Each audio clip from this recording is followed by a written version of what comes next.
Welcome to Moving Conversations, a podcast for movement professionals by movement professionals. If you coach, train, or teach movement, Pilates, or fitness, then this podcast is for you. With more than 60 years of experience in fitness and Pilates, your hosts, Brian Ritchie and Nora St. John, explore the science of human movement, diving deep into the facts, myths, and common misconceptions, hoping to spark thought and conversation about how we view fitness and movement. Now, let's jump into Moving Conversations.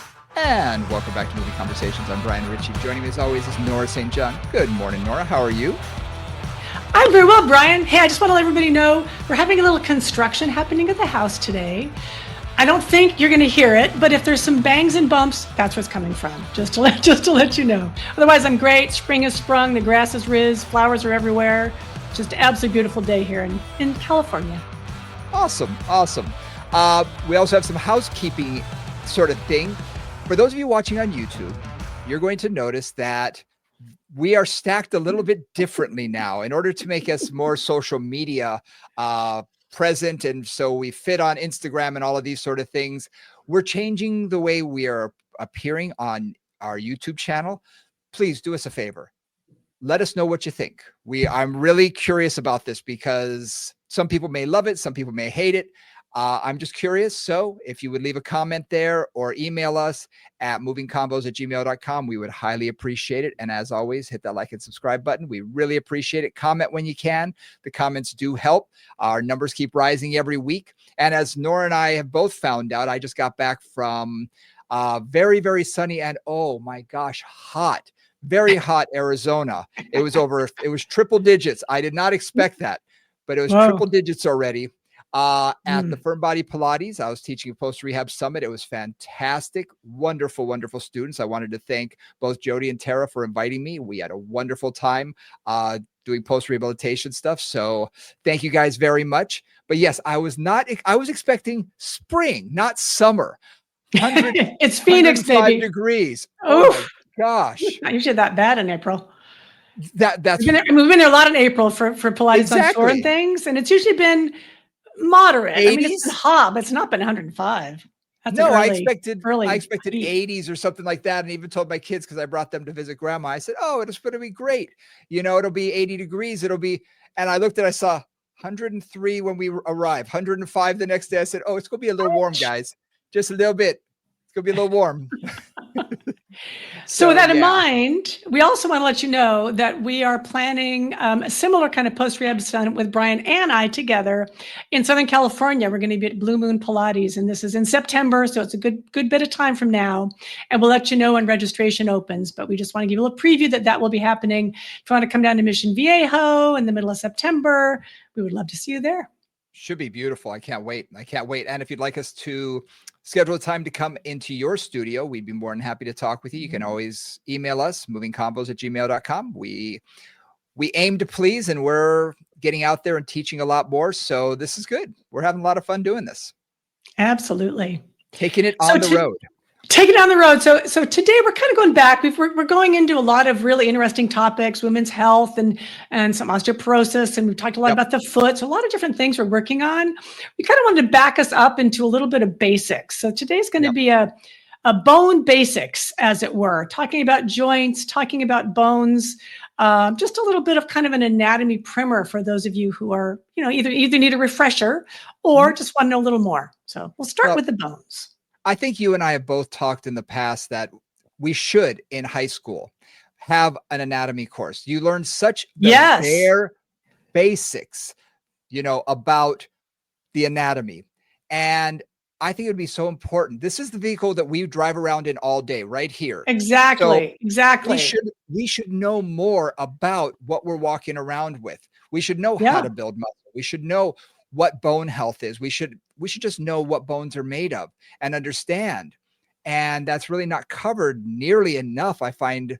And at all. My kids are in high school and they know more from me talking to them just off the cuff than they ever have in biology or any of the other classes. So I think that this is important for anybody who listens to this to have a little bit of a refresher, to understand what the bones are, what they do, and especially bouncing off of the last 2 weeks of talking about osteoporosis, which is so in the news. And you and I constantly get people asking us questions about it, that I think, yeah, and that's why I said, let's go backwards a little bit and talk about the bones and make May sort of our bone month and Mhm. discuss, what exactly they are, what they're made of, what builds them, what doesn't, and just go from there. One other little piece to that is you build your bones before you're 30. Yeah. Right. So again, a lot of our bone mass is built when we're younger and really way before 30 in your teens and in your early 20s. And I think to even have that information, I don't know, you never know what information is going to mean anything when you're 18 years old and you think you're immortal, but it might help, right? Giving people that idea that this is the time to build your strength, to build your bones, to build your balance, to build a lot of the skills that are then going to really last you for the rest of your life or not, if you don't build them then. And I think in general, training when you're young for not only bone Yeah, health, but muscle, everything everything. else. I mean, people, take a look at someone who has been training for many, many years when they are in their 50s, 40s, 50s, 60s. You can see they have muscle maturity. They stand with better posture. They just look in better shape than the person who did nothing their entire life, sat at a computer or sat at an office job Yep. and never played sports, never trained a day in their life. So it really makes a difference. And we both read studies that show, people who play, you know, soccer in their teenage years, especially women, are the ones that have much stronger bones when they're in Yep. their older life. No matter what they Mhm. weigh, they can still be petite females, but their bones have an inherent strength that the equivalent size structure person who did not play, athletics that involved a lot of pounding and running, you can see the difference. They're the ones that are going to have more of the osteoporotic issues or osteopenia. So yeah, what we do in our teenage years up until we're 30 has everything to do with our bone health later in life. And not to mention self-confidence, self-esteem, all the other things that go with early work in the body, in the physical body, Yeah. whatever it is. Yep. So getting to bones, I have a femur. And for those of you who are not watching, I'm holding a femur bone up in front of me, right? And the femur is the classic bone. It's a long bone and it looks on the outside very smooth, right? There's nothing, and it's got some little bumps at the end and some bumps at the top. And one of the things that we want to start with is what you see on the outside of a bone is not what it looks like on the inside of the bone. Mm, Right. yeah. So if you look at it, any bone, like it's nice and smooth on the outside, there's a whole layer of solidity, right? What happens inside that, and this is because we want to be efficient as movers, we want the least amount of weight for the maximum amount of function because that decreases our energy usage as a human. So inside this nice solid looking bone is a whole bunch of basically spongy looking calcified arches and bridges and sponge-like material, the trabecular bone. Yeah. Something that I think you told me a long time ago is that bones are strong as steel, but light as a feather. And they're Exactly. designed that way. Mm-hmm. There's a portion of it that's hollow, that the Mm-hmm. trabeculi, are built so that there is space in between, almost like a honeycomb when you look at it sideways. Yes. Yep. And there's a lot of space in there, but those arches create so much strength in the way that we load the bone. So it really Right. gives us a lot of support, but it doesn't weigh it down. I think I actually looked at the numbers, and if we did have the equivalent size in steel Oh, of our right. bones, it was Right. like 600 and some odd pounds we would weigh. Exactly. And then our muscles It's would have to be 4 ridiculous. times as big, right? I Yeah, mean, exactly. we'd be like Super Michelin Exactly. Man. Yeah. So just a reminder of that, right? We've got this nice smooth outside and this spongy, oddly shaped inside. And the thing about that inside is it's essentially like arches of calcified, what used to be cartilage, but it's basically calcified connective tissue. So that's sort of a funny idea. And one of the things that I like to think about that is those arches are formed based on the stresses that are put on that bone. So in other words, you'll get thicker arches in the areas where the bone has pressure on it or it's being pulled on by muscle attachments. And you'll get, lighter bone in areas where it's not under so much stress. So again, I've got my femur up and there's some big bumps on the femur. Up at the top, there's something called the lesser trochanter, which the iliopsoas attaches onto, and it's a big bump. And it's a thick bump. And it's there because that muscle is pulling on it every time you flex your hips. Sit, walk, run, etc., kick something. All of those are going to stimulate the bone by pulling. The muscle pulls on the bone. That stimulates the bone to get thicker so that it can support the stress that's put on it. Yep. Right? Rather than you look at the shaft of the bone isn't under so much stress. It's under kind of a gravitational load, right? Compression, but it's not really being pulled or pushed in any particular direction. So it's just a nice, relatively smooth cylinder. Yep. And if you think about not only the lesser trochanter, but right next to it, the greater trochanter, how many of those hip muscles, all this deep rotators of the hip, we're talking about the glutes are around that area, gluteus medius, gluteus minimus. All of those muscles are constantly being pulled on it. So it needs to be thick. It needs to be very, very strong, because just every step we take, the gluteus medius is firing in order to hold us up. So as I take a step with my right hand, with my right foot, that right hip, it pulls in, that muscle pulls on the bone. So every single step I take, that muscle is tugging and tugging and tugging at that bone all day long. I have to do a little pitch for bones. This is why I love bones. So one of the things that I learned in all the anatomy studies that I've done is if I can really understand how a joint works and how the bones move, that if I can maximize the efficiency of those movements of the joint, that will allow my muscles to be the most effective and efficient they can be. So a lot of times when I'm training somebody, the first thing in my mind is the joint moving appropriately? And if it is, then I know that the muscles will start to, maybe over time, start to adapt to that movement of the joint and become more efficient and effective.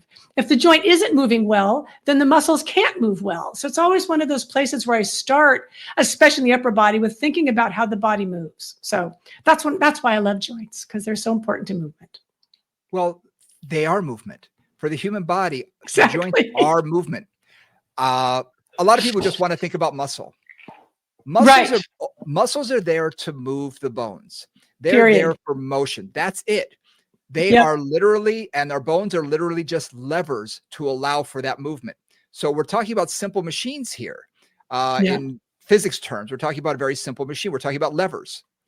Mm-hmm. And when we're thinking about that, the muscles are just pulling on bones all day long. That's really what they do. And the joints are what really allow for that movement to occur. And they allow the refinement of movement that we have as humans. So the example I sometimes use is you think of something like a jellyfish or a slug. Those don't have a skeleton particularly, right? And so they can only move in a very general way. They can't pick up a pen and write a letter, because there's not that specificity. And really the bones provide that ability to articulate all those pieces. So there's my love letter to the bones. So should we talk about joints for a minute? Let's talk about joints. Okay. I'm going to start with the top of the femur. I'm going to start with a ball and socket joint, because this is often how we think of joints. Most of them are not like this, but this is often how we think of it. If I look at the top of the femur, it's literally a ball. It's like the size of a golf ball, more or less, depending on who you are. And if I look at the hip bone, the acetabulum, which means vinegar cup, by the way, from Latin, it's like a cup. And so the cup of the acetabulum holds the ball of the femur. And they create the ability, because it's a round ball inside a round cup, of being able to move in a lot of different directions: flexion, extension, abduction, adduction, and rotation. With some stability, because that cup really surrounds the head of the femur, right? Surrounds the ball and creates stability there, which allows us to stand and move and do all the things we do with a relatively stable hip joint. Mm-hmm. Yeah. So there is that's your basic ball and socket joint. And that's how we like to think of joints. But many of them, this is the most stable joint in the body in a lot of ways. I was just thinking that. Yeah. Yeah. If you think of other ball and socket joints, they are nowhere near as complete as the hip joint. The hip, actually, that ball sits into the socket. You know, that ball and socket. Yep. It's inside. It's exactly, it's swallowed by the socket, basically. Whereas no other one really is. No, you look at the ball and socket for the shoulder, Yeah. and you've basically got a big humeral head, so the head of the humerus, and I don't have good bones, sorry, I'm using my fingers, but it's maybe, it's smaller than the head of the femur, but it's fairly large. It's like a, maybe a small tennis ball or one of those little bouncy Golf ball balls you things. get in the Yeah. machines. Yeah, golf ball things. And basically all the socket is essentially something about the size of a quarter that has a slight indentation in it. Yep. Right. So the head, the ball is way bigger than the socket, creating, again, huge amount of mobility in the shoulder, Yes. but not a lot of stability in the shoulder, a lot of potential, not a lot of inherent stability without the ligaments and the other elements of the joint. Yeah. And that's the other thing to think about, is that what gives us that stability are those ligaments. So in the hip joint, Right. you know, if the muscles do hold it in, but it's really the ligaments that surround the hip joint that actually provide the structure that says, okay, this is the limiting factor. This is as far as you're allowed to move. You know, it's a range of motion limiter. It's going to say this is as much as you're allowed to go. But if you think about dancers, that's still a huge amount of range of motion for the hip. Huge amount. Mm-hmm. We have the potentiality for a lot of us when we're young is very, very great. Now, for a 60-year-old, male who hasn't moved much, maybe not as much. Maybe his potentiality is a little bit less. But for young people, you watch kids move. Oh my gosh, their range of motion is incredible. Yeah, for the most part, of it is they're still developing. Right, right. So a couple things we wanted to say about that. One is, when you think about how the ligaments support the joint, two things. One, as Brian said, the ligaments are range limiters or range allowers, depending on whether your glass is half full or half empty. And essentially, the ligaments don't really come into play until you come to the end range, and then they reach their limit and they stop you from going too far, primarily, right? If you're in a neutral position, those ligaments are not particularly taut. They're just hanging out, waiting for stress to come into them. One of the things I say about that is the range of motion of your ligaments comes from a bunch of things. And this is where, like, people always ask me, well, why don't I have the range of motion that Sally has? Or why am I so stiff? Or why am I so loose? They don't usually ask that. They just ask, why am I so stiff? A lot of that is your ligament structure. And the ligament structure is dependent on a few things. It's dependent on your genetics. So how you developed, right? There's certain people, like I think of my husband, who I consider kind of a Polish dock worker, who is super stiff in all of his joints. And that's just like, that's how he was born. That's how he's lived. And thank God, because his joints are solid as a rock. He's never had any issues there.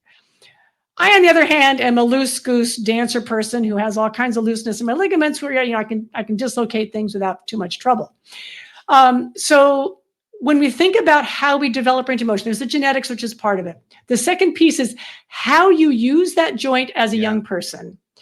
And the two classic examples of that are pitchers. So I'm thinking, pitchers and tennis players, and dancers. So pitchers and tennis players do a lot of shoulder range of motion, especially in external rotation, for either pitching or for returning a serve, right?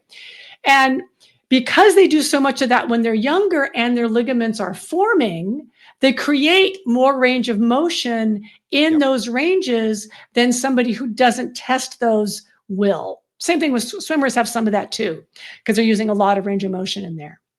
Yeah, I think also muscularly, when you train it at a very young age, you train flexibility, the muscles are much more adaptable as well. So they're more pliable. They're going to grow. And I'll bring myself into this. When I was young, my mom was an aerobic instructor in Hawaii, and she wanted to get more flexible. Well, I was the only person that she had available to her in the evening on a regular basis. So she would have me sit down, feet to feet, straddle position, wide straddle, and I'd pull on her, then she'd pull on me. Well, I got to tell you, as an 18-year-old, 19-year-old, I was out of shape. I was very overweight. I could kick my leg well over my head. My hamstring flexibility and adductor flexibility stayed with me for a long time. And it's still a lot more than most people my age. and especially male. And it's because I trained it with her for a long period of time, and your muscles do over time begin to develop like that. So you have both the ligaments as well as the muscles. And like you said about the bones, what you do to it, your body will adapt. Mhm. You know, One of the things, yeah. I mean, one of the funny examples here, if any of you are fans of shows like Bones, which has been off the air for a while, but it's basically about a forensic anthropologist, right, who would look at bones and could tell from the bones what that person did. They were a right-handed carpenter, or they were a violin. Like how do they figure that out? So the bones respond in honestly fairly obvious and not always subtle ways to whatever stresses are put on them. yes. And one thing I like to say with that, and this is important if you're working with children or younger people, teenagers up through kind of early 20s, is bones are not fully solidified and fully calcified until we're done growing, essentially, which makes sense, right? Calcium doesn't grow. Collagen can grow, and connective tissue can grow. Cartilage can grow. And then what happens is as we get older, that starts to calcify. And it's in that process of calcification that we create the shape, for example, of the acetabulum, the shape of the humeral head or the femoral head, and the shape of the final shape of our bones happens as that cartilage, which we start out with, calcifies. Mm-hmm.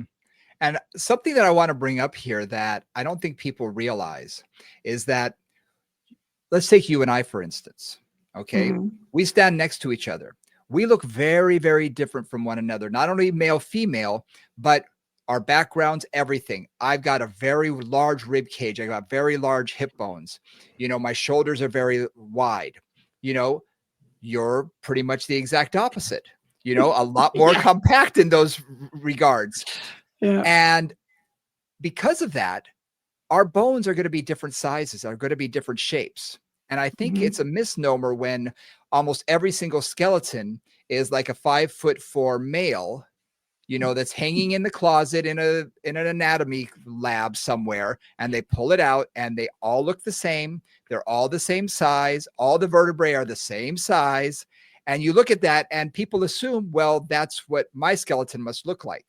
But you and I have done this before where we've put the scapula on my scapula and mine's like twice the size. My hips are this much wider than its, and they're both males. Like, I think that different sizes, people are going to be taller, shorter, whatever. Your bones are going to adapt to that and adapt to the weight that you're actually carrying on top of that. Exactly. And grow to the size you're going to grow to. I mean, if you're 6'4", you need different bones than if you're 5'0". Like you just do, just to support the height and the gravity and the musculature and the weight and all that other stuff. So a classic example of that, I've got just a picture of a lumbar vertebra up, or a little model of a lumbar vertebra up on the screen. And when I was doing some dissection a long time ago, I've told Brian this story, but I had a big guy. He was probably 6'4", probably weighed 350 or so, and not so much weight as just a big guy. I mean, his shoulders were like 3 feet wide. And when we got down to his lumbar vertebra, his fifth lumbar vertebra was like the size of a tea saucer. I mean, it was huge. It was like, 5 or 6 inches across the body of that vertebra. And that was in order to support that whole structure.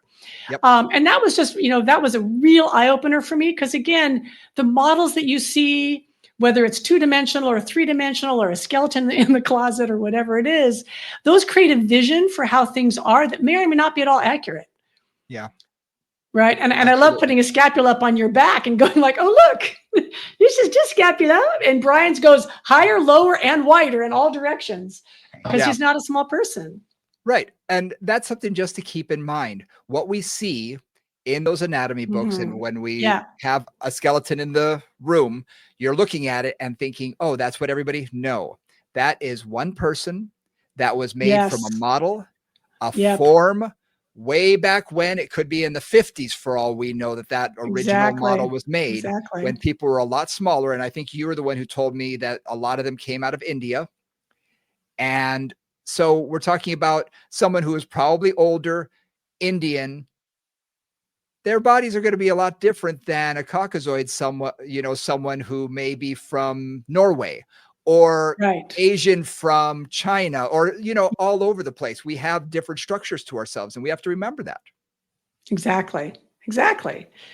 So thinking about bones, we talked a little bit about just joint, a little bit of ligament, and we talked about a very classic joint, right? That hip joint and the ball and socket joint. But thinking about other ways that the bones go together, Mhm. right? There's very stable joints and there's very not so stable joints necessarily. Yeah.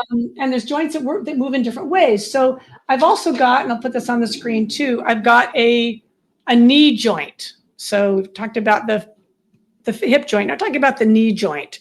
So we've got our femur, which has these two things called condyles, which look like two wheels at the bottom of the femur joint. Yeah. Or the bottom of the femur bone, I should say. Right. So there's a medial and a lateral condyle, which are just like little wheels. And this is why we can flex and extend the knee, because those condyles kind of roll and create that glide, if you will, or that flexion. Then we have the top of the tibia. And I put some cartilage on here. So I know it's white, but we've got a little cartilage on here if you can't see it. The top of the tibia looks like it's kind of flat with two little indentations in it. So there's not a lot of integrity, natural integrity in that joint. No. If I put that joint together, if there weren't ligaments and muscles, these would, as soon as I went into flexion, that femur would just fall off, and that would be that. Right. Well, think of a marble on a tabletop, a round surface and a flat surface. They don't mix together very well. No. And so we've got the round bottom of the femur and the relatively, again, there's little cups in our tibia, but that's really, they're just shallow little cups that those big wheels at the bottom of the femur kind of slide in. So there's, again, we talked about the ligaments of the hip a bit. There's also so two things here. We're going to talk a little bit about the cartilage, the meniscus, if you will. I'm sure you've all heard about the menisci or knee cartilage or that kind of thing. And this happens in the hip too with the labrum, but in the knee, it's more like we call it the menisci, which are these two they're like little half moons of connective tissue that basically deepen the cup. So they take that shallow little bony cup and they make it just a little bit deeper to create more continuity or congruency or integrity, really, with how the femur meets the tibia. Mm-hmm. Yeah. So, and the menisci, if any of you have had a meniscus tear, which, many people have, it's a very, very common knee injury, right? You can see how if those are basically trying to keep that knee integral while you are bending and straightening it, which we do like 900 million times a day, you just think about the old, 10,000 steps.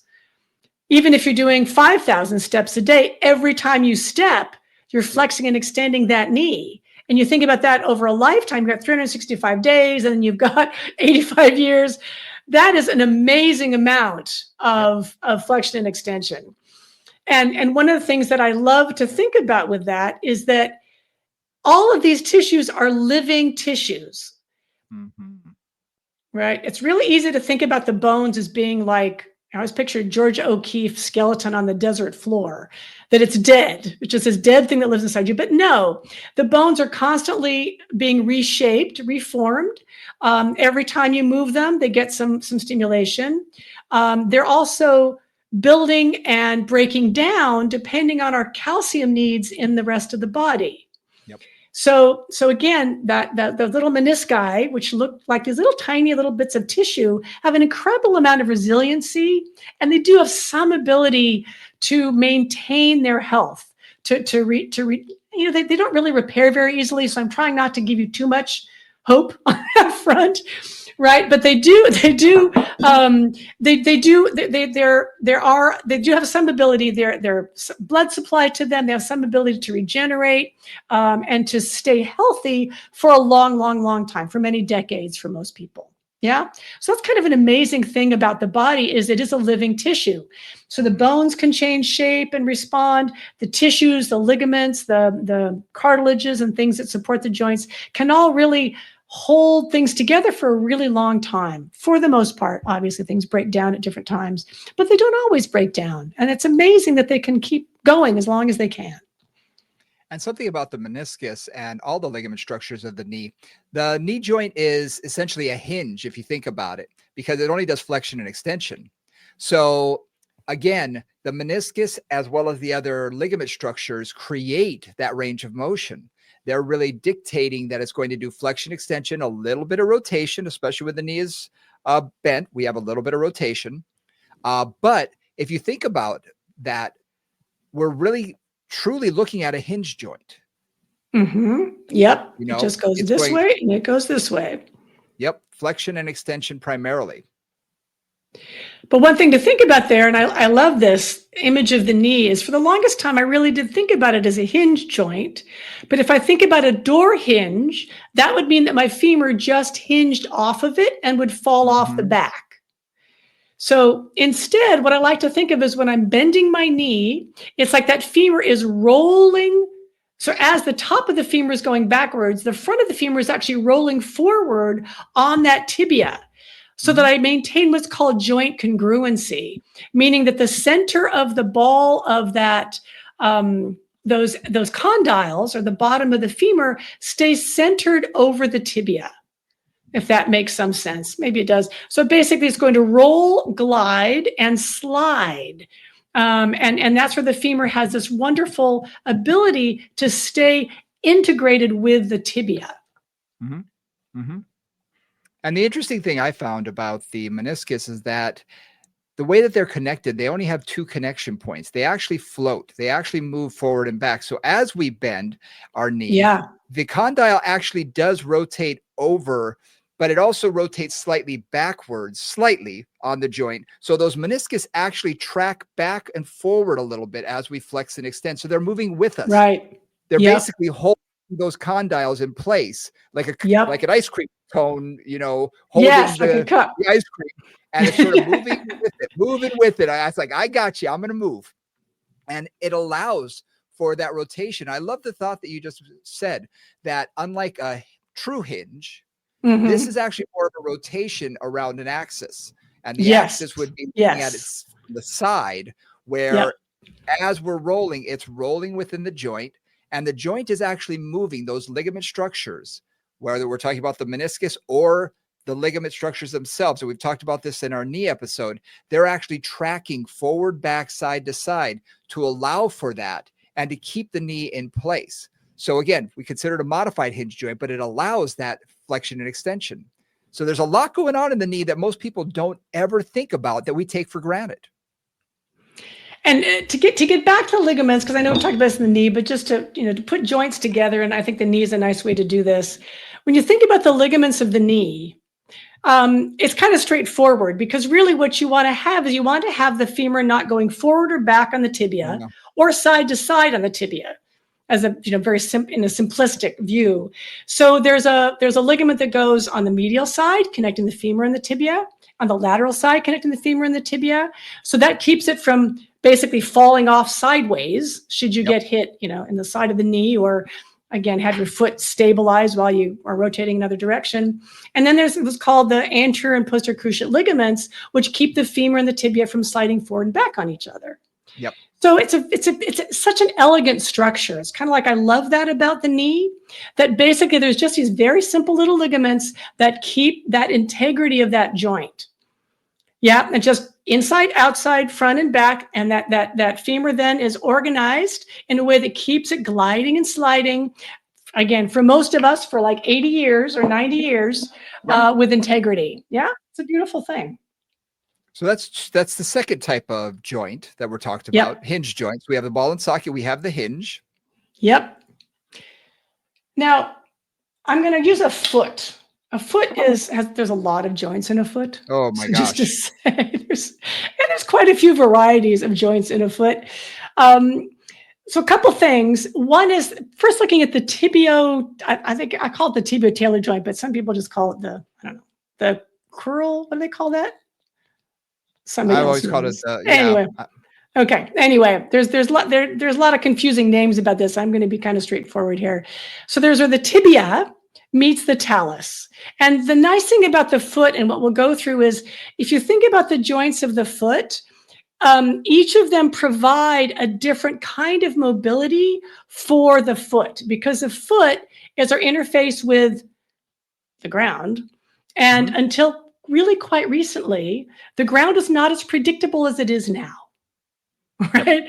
Again, I've spent a little bit of time in Europe, and walking on cobblestones with high heels is just, oh, so much fun.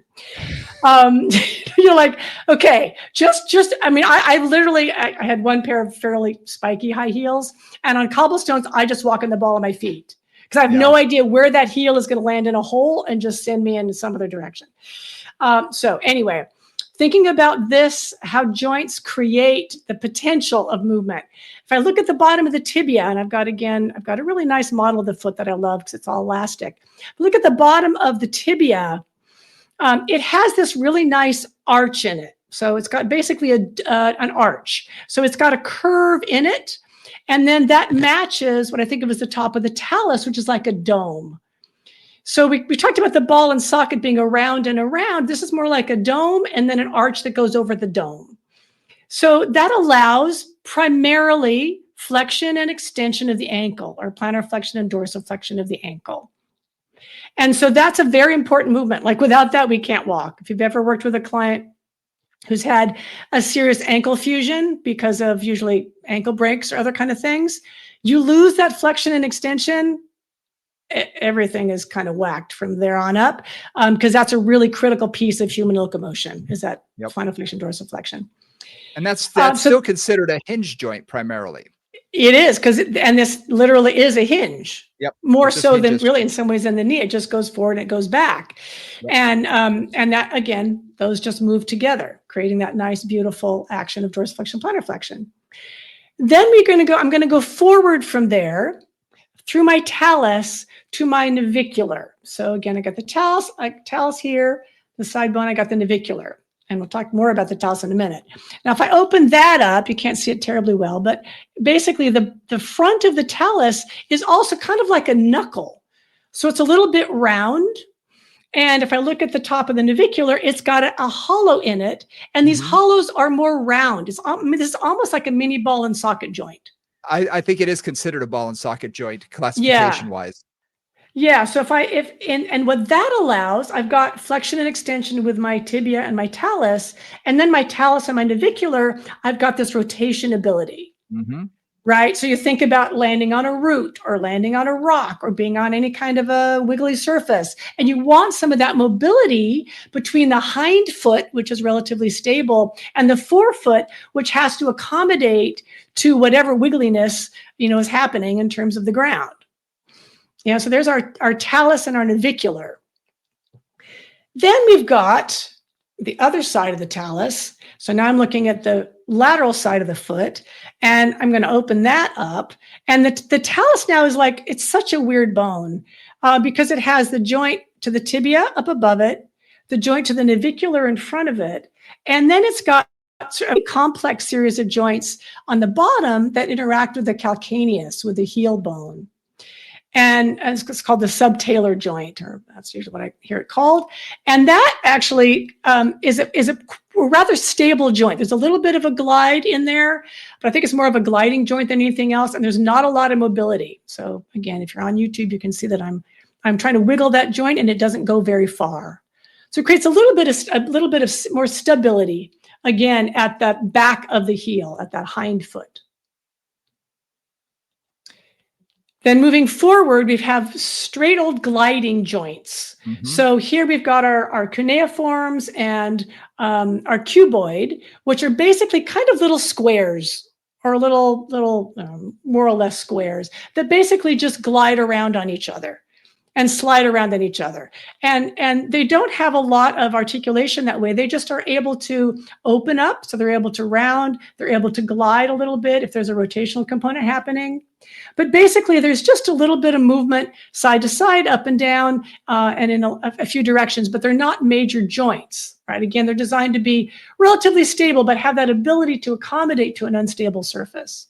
So a gliding joint is basically where two flat surfaces meet up against one another and sort of just allow movement side to side, forward and back, up and down, that sort of thing.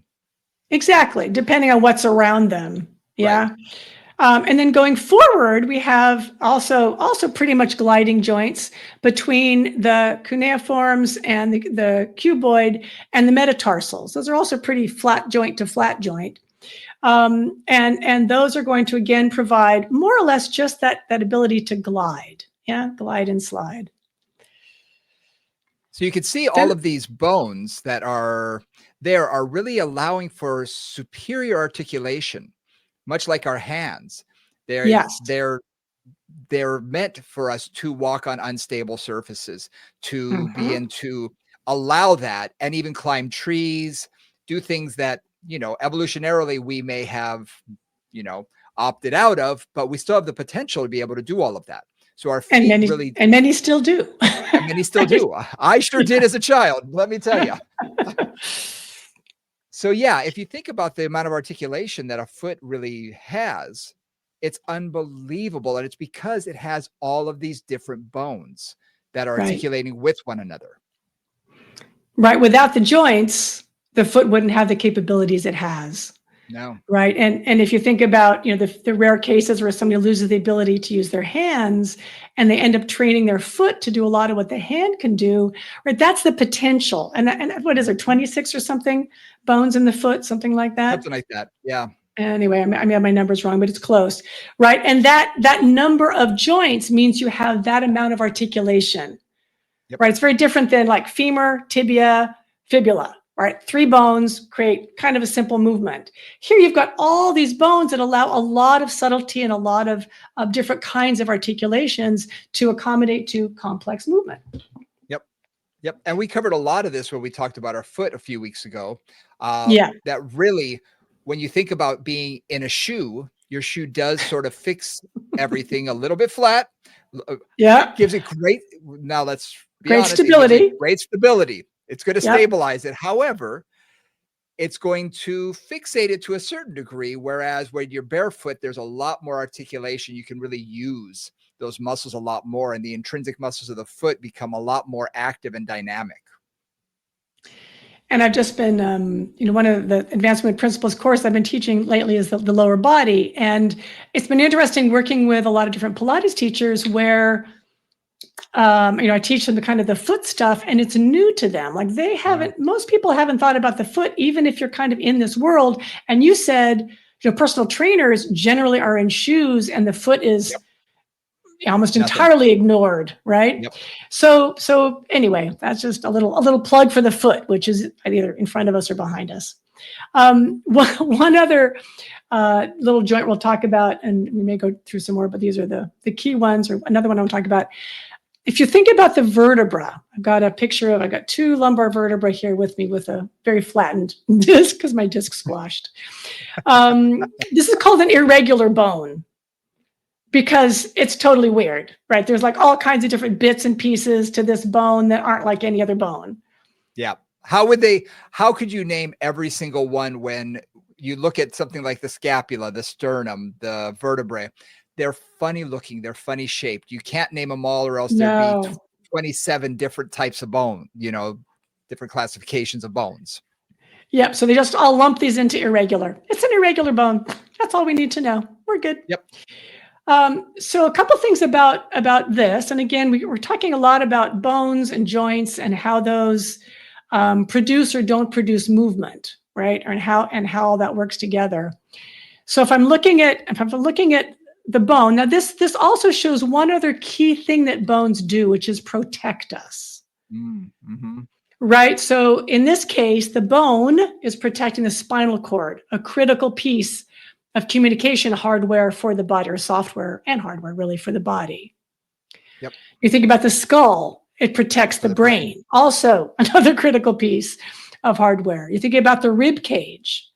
Yep. Protecting the heart and the lungs, because those are the organs that without which we die, period. Exactly. Right? Yep. If they get damaged, we're done. You're thinking about the abdomen, like, yeah, well, you can jab a spleen, you can poke a liver, you can irritate the bowel, and the body isn't so concerned. It hasn't created a bony protection for that area, but it has for the brains, the spinal cord, the heart, the lungs. Yep. So here, this is a lumbar vertebra that I'm showing, and what I like to show on this one is what are called the facet joints. So there's the big body of the vertebra where the disc lives, and that's a fun part, just a nice, simple kind of round disc. But then looking at the back of the bone, I've got two little wings, and sometimes they look like ears to me, or they look like, I don't know, little things that stick up on the top of the vertebra and stick up on the bottom of the vertebra. And these are the facet joints. And the facet joints are really where movement happens in the spine. And the shape of the facet joints directly relates to the movement potential of that area. So I've got a lumbar vertebra up, and if I look at the facet joints here, this is going to sound really funny. So I think about the lumbar vertebra as looking like a moose head. Now, this never works in Europe because they don't have many moose in Europe. They have a lot of moose in America. It's not a common animal. And Asia, they look at me like I've lost my mind. So I have to put up a picture of a moose. But if you have a picture of a moose in your mind, it's got a big nose, and then it's got like these really funny ears, and it's got those big gigantic antlers. So I think of it as the two facet joints on the lumbar vertebra, in our little moose analogy. It's like the ears are looking towards the nose. If you've ever watched a dog and they've got like a fly, I picture a horse or something where a fly lands on their nose and their ear goes, what's happening to my nose? Right? That's what I think about those little ears as being. Yeah. So they're pointing in on the top, and then on the bottom, like the little whiskers are pointing out. So that allows, because they're pointing in, that means like I don't have a lot of rotation ability. I'm taking the two vertebrae and I'm trying to rotate them, and they just bang into each other because those facet joints don't have any mobility. Yeah, just boink. They can flex, they can extend, they can side bend, but they can't rotate.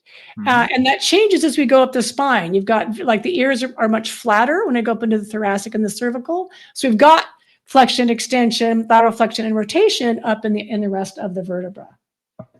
If you think of any of the facet joints, just like any joint in the body, it's going to dictate your range of motion.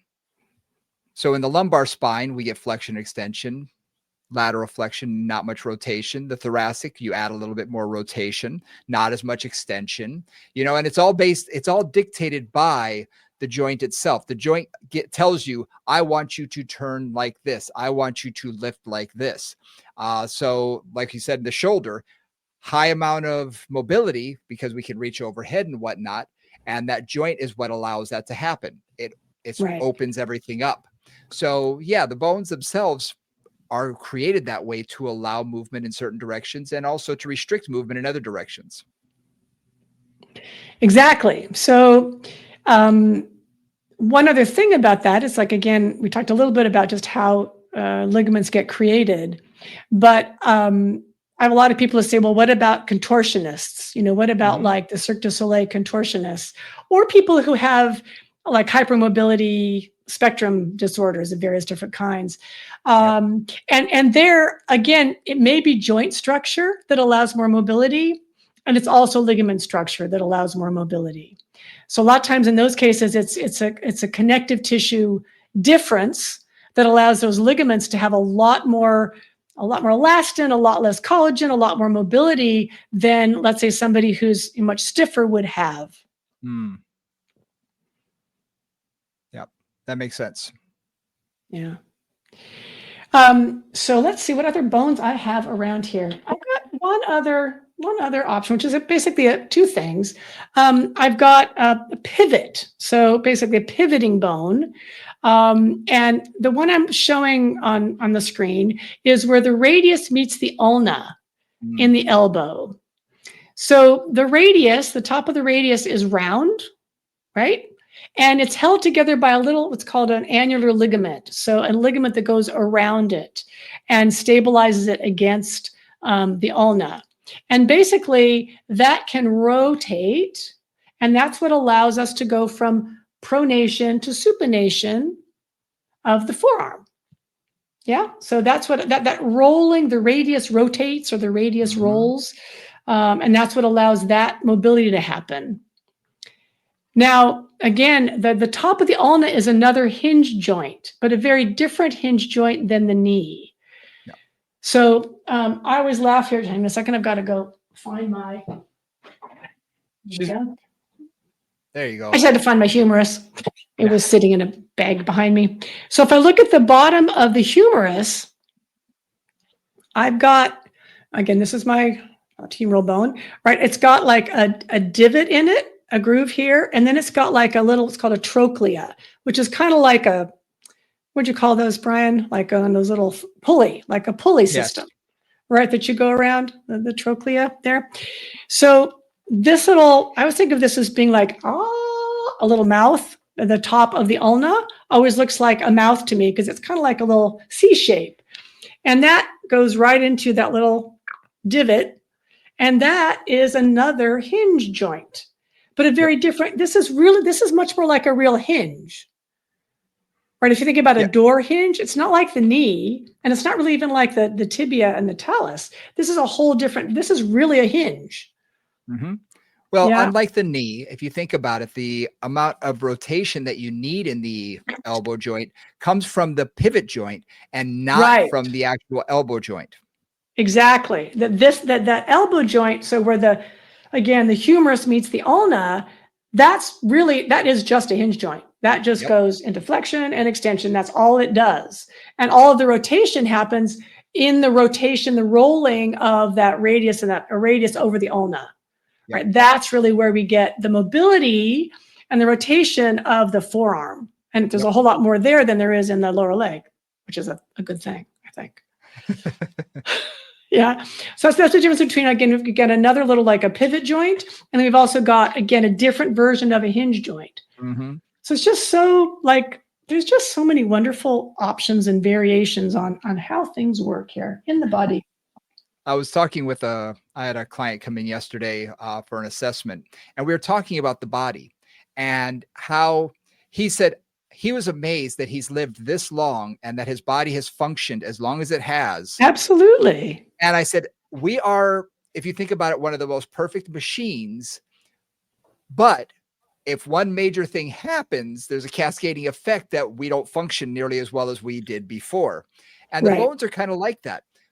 Our bones are sort of the gears and sprockets that are inside of a machine. They allow us to move. The muscles are turning all of those bones and allow for great mobility, allow us to ambulate, to walk, to stand, to sit, to twist, to run, to do all the things that we need to do in order to live. And those bones are a living tissue inside the body that are constantly supporting that. You know, we talked about how they provide protection. Well, they also provide nutrients. They're a storage Right. unit. You know, they're a Yep. bank. They're a storage unit for calcium that if we don't get enough Yep. nutritionally, your body will say, don't worry about it. I got a little saved up. We'll give you some. So it can do that. It's part of your immune system. You know, it Right. helps us for healing with our bone Right. marrow. So those bones do so much for us that I think they're kind of an unsung hero in the body that most people take for granted. Yeah, they take for granted because they don't think of them as living tissue, Yeah. right? And to bring us slightly back to that osteoporosis piece, our bones are our calcium store, Yep. right? And there's osteoblasts and osteoclasts. So osteo means bone, clast means breakdown, blast means buildup, basically. And those are two different kinds of cells that either build up the calcium in the bones and strengthen the bones or break them down. And a lot of how that happens does depend on what our need for calcium is in the body and the available calcium that is floating around, waiting to be either put into bone or, if necessary, taken out of bone. So Yep. this is where, the nutrition of calcium in terms of maintaining enough calcium throughout your life can help to keep the bones built up. But you also have to create the demand from the bones for the calcium. And that happens through weight bearing, through exercise, all those kind of things. Yep. Yep. So a lot that we talked about today in just our skeletal system that I think, Mhm. again, important for us to realize and to remember. and not just take that for granted when we think about the human body. And especially when we're thinking about movement, working with our clients or even working with our own bodies, not to take that for granted, how important that is. And I love how you said when you're looking at the body, and I've done the same thing. This is how I try and focus my trainings is, what movement do I want to accomplish? Are the joints working properly to accomplish that movement? If not, what do I need to do to make that happen better? And if it is, okay, now how can I load this? So those joints have a specific range of motion. Is it working properly? And when you said that's how you look at it, that's the perfect way to think about how to train the body. Is the joint working properly? If not, how do we get it to work properly? And let's figure out how to load it there. So one thing about getting it to work properly, what does that mean? And so one of the examples I'm going to use is, and this is a term called joint congruency. We talked a little bit about that with the knee example we just used, right? Where the femur ideally is staying, the condyles of the femur are staying relatively centered over the tibia as it goes into flexion and extension. And that maintains the integrity of the joint. One example I use a lot, and there's a shoulder, but it's complex. I'm going to use the hip because it's a little simpler. One example I use a lot is, where is the femoral head in the acetabulum? And this seems like, well, isn't it just always in the right place? And it's like, no, sorry, but it's not always. And one of the things that, this is really simple, you guys can do this with me, is a lot of times what I'm playing with that is, how is that femoral head gliding in the acetabulum? And particularly in abduction. Right? So if you're following along, don't do this if you're driving, but if you happen to be standing up or can stand up, take a moment and just standing on both feet, shift your hips from side to side and put your hands kind of at or just above the greater trochanter. And what I want you to feel is you should get a little crease right above, kind of above the greater trochanter. And that lets me know that that femoral head is is descending in the acetabulum as you go into abduction. Okay, that was a lot that I just said, but that idea is that you want to make that happen. You want to allow that femoral head to glide in the socket. It's not just staying centered. Obviously, it has to roll in there, but is it rolling appropriately? And for example, in Pilates, there's side lying leg work, right? If you've ever done Pilates mat, you've done some version of side lying leg work. And what I find is people can do side lying leg work either from abduction, and what I say is you'll actually see that crease in their hip, or they can just lift the whole leg up by doing that crease from their waist. Right? They can just lift the hip up and that the whole leg will lift because the hip's going, but you're not actually getting that articulation of the femur and the acetabulum. Yeah, and many clients with hip issues, I've worked on just exactly that, getting abduction to work, and it has changed a lot of things and really cleared up a lot of hip issues. One other thing that I think about in terms of joint mechanics is a posterior tilt of the pelvis and shoving that femoral head slightly forward in the socket. And when that happens, what I find there is, turn this guy around because I'm looking at the back of him, right? What happens there is that's when clients get anterior hip trouble, labrum tears, bursitis, anterior hip bursitis, irritation of the iliopsoas tendon as it goes over the top of the femoral head, and other kinds of issues. And that'll times if you really posterior tilt and kind of push your pelvis forward, I feel like that femur, and again, this is a little bit of an image, but slides forward in that acetabulum and puts pressure on those anterior structures. So if you correct that pelvic posture so they're a little more neutral, that brings that femoral head back slightly and takes some stress off of those structures. If there's a labral tear or a bursitis, all I work on is like posture, like posture. So working on joint congruency can be incredibly important to any client that has some dysfunction, has muscular imbalance, has something that we would consider for corrective exercise that you need to correct. That's one of the things to look at immediately. That's one of the first things to look at is the joint working properly? Are the bones lined up properly?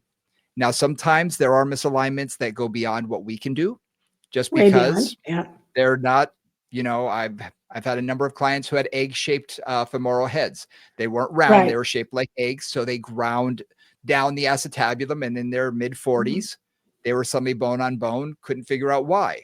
Well, it's just the way that they were made. Now, again, that's a very Mhm. small percentage of people. But for the most part, you can really create better joint congruency through movement and getting them to know where their body is in space and really understand where that is, put them in different positions, change their posture and their of their pelvis or the bones, and get their body to respond better. So joint congruency is very important. Yep. And a really nice place to like anytime I've got a client with any kind of pathology, that's where I start. Yeah. So are we wrapping up, Brian? Is it wrap Yep. up time? It's wrap up Okay. time. We talked about the bones a lot today. We I did did. a super deep dive on the bones and the joints. We went into the different types of joints in the body, synovial joints primarily. So, yeah, I think we covered quite a bit. So, do us a favor. If you guys have a topic you'd like to cover, hit us up with an email. We'd really appreciate it. Movingcombos@gmail.com. Hit that like and subscribe button on the platform of your choice. Comment when you see us on Facebook, when you see us on Instagram. Hit us a comment, even if it's just a thumbs up or a heart or something like that. Every time we get those, it pushes us up in some algorithm somewhere, something beyond what I understand. So, but I'm told it helps. So I'm just saying, please do us a favor, do that. And yeah, so for Nora St. John, I'm Brian Ritchie. Until next week, we'll see you then. Bye, guys.